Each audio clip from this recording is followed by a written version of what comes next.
Assalamualaikum warahmatullahi wabarakatuh. Hai teman-teman, jadi kali ini kita akan membahas tentang isu penting yang sedang terjadi di Papua, yaitu perampasan hutan adat, serta bagaimana kebijakan-kebijakan dan peraturan perundang-undangan pengelolaan sumber daya alam yang ada di Indonesia yang berperan dalam kasus ini. Perampasan hutan adat di Papua bukan hanya sekedar masalah lingkungan, tapi juga pelanggaran hak masyarakat adat yang kehilangan ruang hidup dan sumber penghidupan mereka. Banyak perusahaan besar seperti perkebunan sawit dan tambang mendapat izin membuka hutan adat tanpa melibatkan masyarakat secara adil. Akibatnya, hutan yang menjadi sumber pangan dan budaya masyarakat adat rusak dan hilang, serta menyebabkan kerusakan lingkungan yang serius. Kebijakan pengelolaan sumber daya alam di Indonesia seringkali lebih mengutamakan kepentingan ekonomi. Izin usaha untuk diberikan dengan cepat, tapi masyarakat adat yang menjadi pemilik asli hutan jarang diajak berbicara. Akibatnya, mereka kehilangan tanah dan sumber kehidupan. Meskipun aturan soal perlindungan lingkungan sudah ada, penegakan hukum masih lemah.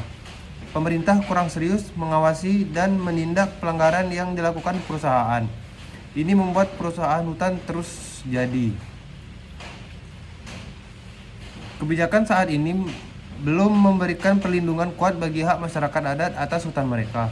Padahal, pengakuan hutan adat sangat penting untuk menjaga kelestarian alam dan keadilan sosial.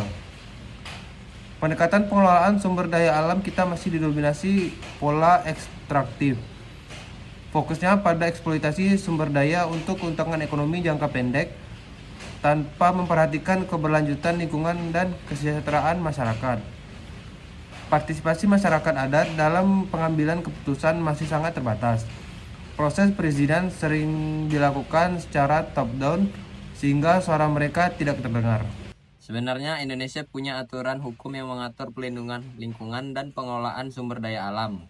Antara lain yang pertama, Undang-Undang Nomor 32 Tahun 2009 tentang perlindungan dan pengelolaan lingkungan hidup.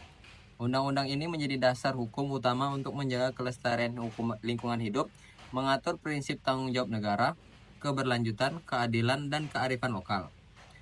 Perusahaan wajib melakukan analisis mengenai dampak lingkungan atau AMDAL sebelum menjalankan proyek agar dampak negatif terhadap lingkungan dan masyarakat bisa diminimalisir. Yang kedua yaitu Undang-Undang Nomor 23 Tahun 1997 tentang pengelolaan lingkungan.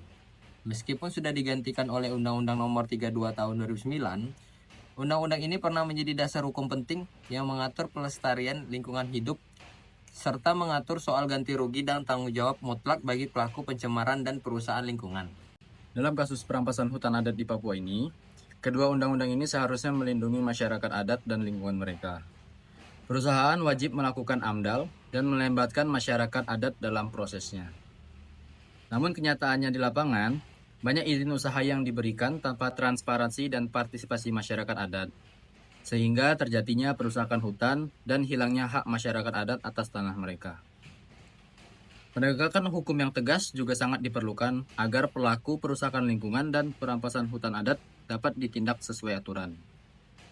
Selain itu, pengakuan hukum terhadap hak masyarakat adat juga harus diperkuat agar mereka bisa mengelola dan menjaga hutan adatnya secara berkelanjutan. Oke, jadi itu kasus perampasan hutan adat di Papua yang mencerminkan kegagalan dalam implementasi kebijakan dan peraturan pengelolaan sumber daya alam di Indonesia.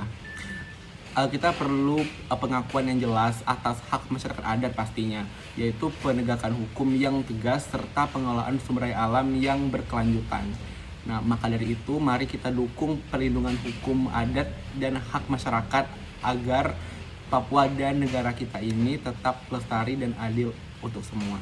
Jadi sekian dari pembahasan kami dan mohon maaf apabila ada sedikit kata-kata yang salah. Maka dari itu kami akhiri. Wassalamualaikum warahmatullahi wabarakatuh.